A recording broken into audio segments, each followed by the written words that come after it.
Kaya nga sinabi ng Propeta sallallahu alaihi wasallam sa kanyang hadith, sabi ng Propeta sallallahu alaihi wasallam, "Innal qabra awwalu manazilul akhirah, fa in naja minhu fama ba'dahu aysar min." Sabi ng Propeta sallallahu alaihi wasallam, "Innal qabra awwalu manazilil akhirah." Sabi niya, tunay na ang libingan, sabi niya, ang unang-unang magiging tahanan pagdating sa kabilang buhay. Fa in naja, sabi ng Propeta sallallahu alaihi wasallam, fa in naja minhu fama ba'dahu aysar.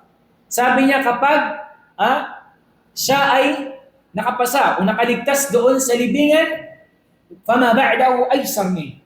Sabi ng Propeta Muhammad, kapag nakaligtas ka sa paglilitis sa libingan, ay magiging madali na lang sa iyong pagdating after nun na paglilitis doon sa libingan. Wa in lam yanja min fama ba'dahu ashad min. Kapag sabi niya, hindi ka nakaligtas doon, hindi ka pumasa doon sa katanungan paglilitis sa libingan, ang kasunod nun ay mas matindi. Mga kapatid sa pananampalatayang Islam, kaya nga sabi ni Umar bin al-Khattab, "Hasibu anfusakum qabla an tuhasabu."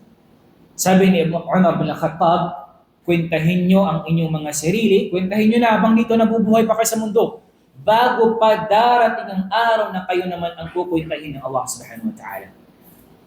Ang mundo, darun, ito ang tahanan na pwede ka pang gumawa ng kabutihan. Wala pang hisab, wala pang paglilitis. Pero sa kabilang buhay, wala nang paggawa ng kabutihan at mayroong ng paglilitis doon.